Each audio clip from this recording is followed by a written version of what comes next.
ओए अपनियां सकियां भैनां दे नाल 20-20 साल हो गए बोलना छड़िया कादा अहले हदीस है कादा अहले सुन्नत है ओ कादा तेरे ते कुरान दा असर होया है केड़ा कुरान दा हाफज ते कारी है। सकी भैन तरसदी पई है काश मेरा वीर मेरे घर दे अंदर आ जाए लेकिन 20-20 साल गुजर गए ने सकियां भैनां दे नाल बोलना छड़िया। ऐ अल्लाह दे बंदो क्या मौत काफ़ी नहीं जदों मौत आ गई भैनां तो भैनां जुदा हो जाणगियां वीरां तो बहनां जुदा हो जाणगियां। इस मौत ने वेखो ते सही वस दे घर किन्ने उजाड़ के रख दिते ने वीर वीरां तो जुदा हो जाणगे।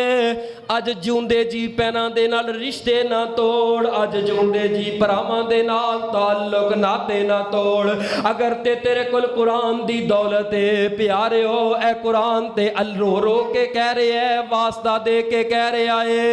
अल्लाह दे बंदो सुलह कर लवो सुलह कर लवो आपस दे अंदर नफरतां छोड़ देवो हसद ते बुग़्ज़ छोड़ देवो आओ मोहब्बत दी सुलह वाली प्यार वाली जिंदगी गुजारो।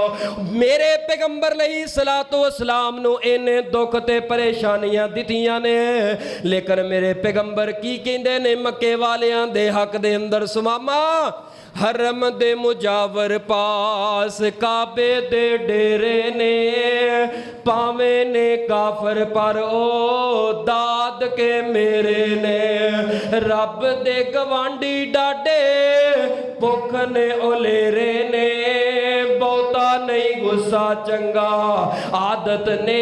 कबरार दी चौक हबीब वाली सीने नो ठार दी।